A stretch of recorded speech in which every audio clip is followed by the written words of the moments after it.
Hello, good afternoon. Join me, James Dickman, tonight at 6 on London Live News, particularly if you want something a bit different when it comes to the election coverage we've been seeing. We'll be recapping all the key highlights from the past 18 hours around Westminster as Sir Keir Starmer walks into Downing Street as our new Labour Prime Minister following a landslide victory. What's more important, passion or talent? The most important thing is effort. Hello, good evening. You're watching London Live News at 6 with me, James Dickman, coming up tonight. Scenes of silence and remembrance from the capital as the country marked Armistice Day. Great Ormond Street Hospital on being the first to pioneer new AI technology that could change the landscape of healthcare when it comes to dealing with patients. Theatres in London all on the way, but first this evening the number of affordable homes being built in the capital has plummeted to the lowest level since Sadiq Khan became mayor 8 years ago.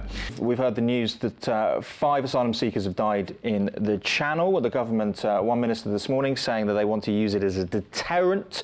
That's the main point of the scheme now, probably because they've realised perhaps it's never going to work. So if it is a deterrent, why isn't it deterring anyone from coming over yet? Well, I think that's what you mean. Just make you aware of a few national headlines concerning Londoners. The US and UK have carried out a second joint operation against militants, the Houthis, in Yemen.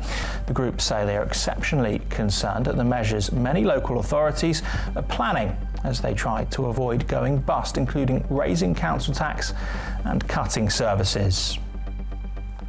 Right now, with 100 days today until the mayoral election. More on that in a bit, but first... There's no end in sight.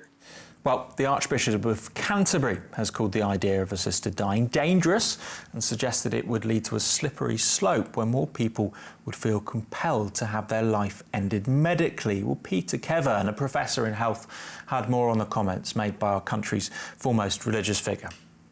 I think the Archbishop... Well, it's fitting they represent the industry and descend on the city after a budget last week that saw outcry from farmers. Well, I'm sure there are definitely going to be people interested in that, and we'll get the message out as well on our socials. I can't let you go without getting one of your feet up on the table to see those shoes. They are fascinating. Would I call them shoes or would I just call them footwear? What are they? It's paid off a little bit, hasn't it? Well, that's just one more question on how often do you get that sort of thing? Are people just not willing to accept the art and the magic of magic, as it were? Right, that's all from me. Thank you for watching. I'll be with you again at the very same time tomorrow. But for now, from me, good evening and take care.